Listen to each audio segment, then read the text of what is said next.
আপনারা চিন্তা করে দেখেন, যদি আল্লাহর রহমতে আমরা 2 লক্ষ মামলা এখানে নিষ্পত্তি করতে পারি, তাহলে প্রত্যেক বছর মামলা দায়ের পরিমাণ সেটা 40% কমে যাবে। তো এই জন্য আমার কাছে মনে হচ্ছে এটা একটা অপার সম্ভাবনার জায়গা। এখন এই ব্যাপারে আমার তো তেমন এক্সপার্টিস নাই। আমি এই জন্য আমাদের যারা আইন বিচার বিভাগের কর্মকর্তারা আছেন, জাতীয় আইনজীবী সংস্থার যে পরিচালক আছেন এবং মাসুদা ওখানে অনেক বছর ধরে কাজ করছেন, সবার সাথে কনসাল্ট করে আমরা আইনগতভাবে পরিবর্তনগুলো করেছি। পরিবর্তনগুলো কি কি? পরিবর্তনটা হচ্ছে মূলত আমরা যে জাতীয় আইনগত সহায়তা সংস্থা আছে, এটার আন্ডারে যে আইনগত সহায়তা দেওয়া হয়, প্রত্যেকটা জেলাতে একজন জাজ আইনগত সহযোগিতা দিতেন।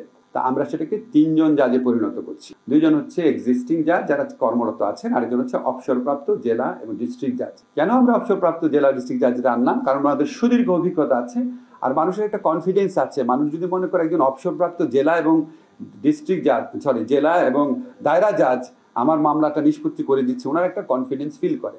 এটা হচ্ছে একটা মৌলিক একটা বিধান সংযোজন করা। সেকেন্ড হচ্ছে খুবই ইম্পর্টেন্ট যেটা, সেটা হচ্ছে অনেকগুলো মামলা এখন কিন্তু আপনার মধ্যস্থতার জন্য যে আশা, সেটা হচ্ছে ভলান্টারিলি করে পক্ষরা, কিন্তু আমরা বলছি কি মধ্যস্থতার জন্য আশাটাকে আমরা ম্যান্ডেটরি করে দিচ্ছি ছোট ছোট মামলার ক্ষেত্রে। যেমন আপনার চেক ডিজঅনারের মামলা 1 লক্ষ 1.5 লক্ষ টাকার মামলা থাকে। আমাদের যারা কৃষক সম্প্রদায়ের লোকজন আছেন, অসচ্ছল লোকজন আছেন, তারা অনেক অনেক ভোগান্তির শিকার হন এসব মামলার জন্য। সেগুলি তো আমরা মধ্যস্থতা করে শেষ করে দিতে পারি। পারিবারিক যে বিরোধ, সেগুলি আমরা মধ্যস্থতা করে শেষ করতে পারি। কম্পাউন্ডেবল কিছু ছোট ছোট ফৌজদারি অপরাধ আছে, নামই কম্পাউন্ডেবল, আপোষযোগ্য। আপোষযোগ্য হলে আপনি ম্যান্ডেটরিলি আপোষ করতে আসেন, ম্যান্ডেটরিলি বা বাধ্যতামূলকভাবে যে আপোষ করতে যিনি আসছেন, ওনার কিন্তু মামলা করার অধিকার কেড়ে নেওয়া হচ্ছে না। উনি যদি মধ্যস্থতায় সন্তুষ্ট না হন, উনি অবশ্যই মামলা করতে যেতে পারবেন। মামলা করতে তো যেতে পারবেনই, ওনার যে তামাদি কয়েকদিন সময় মধ্যস্থতার জন্য ব্যয় হলো, ওই সময়টাও ওনাকে এক্সট্রা দেওয়ার বিধান থাকবে। কাজে আমরা মধ্যস্থতার জন্য আশাটাকে বাধ্যতামূলক করছি, মধ্যস্থতার রায় মেনে নেওয়াকে বাধ্যতামূলক করছি না। ঠিক আছে? কাজে এটা কারো কোনো অধিকার কেড়ে নেওয়ার ব্যাপার এখানে থাকছে না। থার্ড যে আমরা মেজর চেঞ্জটা করতে যাচ্ছি, এটা দুইটাই মেজর চেঞ্জ। থার্ড আমরা মেজর চেঞ্জ যেটা করতে যাচ্ছি, যে আগে লিগ্যাল এইডের যে সিদ্ধান্ত, সেটা বাস্তবায়নের একটু অনিশ্চয়তা ছিল। এখন আমরা সেটাকে বলবৎযোগ্য করার মাধ্যমে এটাকে আরো নিশ্চিত করতে যাচ্ছি, যাতে এটা আপনার কেউ যদি একটা পক্ষ আমি মধ্যস্থতা মেনে গেলাম, সিগনেচারটি দিয়ে করে গেলাম, কিন্তু বাস্তবায়নের সময় আমি সহযোগিতা করলাম না, ওই সহযোগিতাটা যেন পাওয়া সম্ভব হয়, সেই ব্যবস্থাটা করতে যাচ্ছি। আপনাদের এখানে অনেক ভালো ভালো সাজেশন এসছে।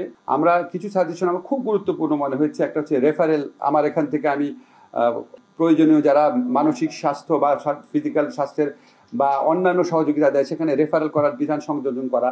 তারপরে আমাদের যারা বেসরকারিভাবে আইনগত সহায়তা দিচ্ছেন, ওনাদের সহযোগিতা নেওয়া। এখানে আমরা এটার আন্ডারে MOU করতে পারি নাকি, সেই সহযোগিতার দেখা। তারপর আপনার কিছু ডেফিনেশনাল চেঞ্জের কথা বলেছেন, সেটা আমরা অবশ্যই ভাববো।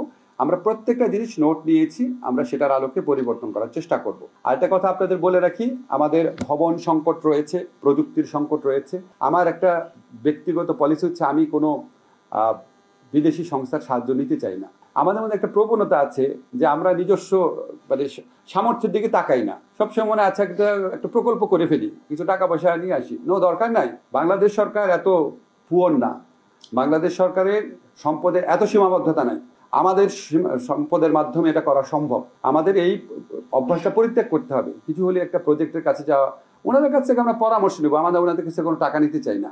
আমাদের যদি কোনো জায়গায় লিগ্যাল এইড দিতে গিয়ে যদি আমাদের সমস্যা হয়, ভবন স্থান সংকুলন হচ্ছে না, আমরা ব্র্যাকের কাছে যাব, ব্লাস্টের কাছে যাব, প্রশিকার কাছে যাব, আপনাদের সাথে MOU করবো যে ভাই আপনি সপ্তাহে 2টা দিন আপনার বিল্ডিংটা যে ছুটির দিনটা আছে সেটা আমাকে ইউজ করতে দেন। আমরা এগুলিকে এক্সপ্লোর করি না। আমরা প্রথম এগুলি এক্সপ্লোর করব। আমরা আমাদের নিজস্ব সামর্থ্যের ভিত্তিতে ইনশাআল্লাহ আমাদের যে থার্ড অবজেক্টিভটা আপনাদের বললাম, মামলার অভিশাপ থেকে মানুষকে মুক্তি দেওয়া, সেটার লক্ষ্যে ইনশাআল্লাহ লক্ষ্য স্থির করেছি। 1 জুলাই থেকে কাজ শুরু করব।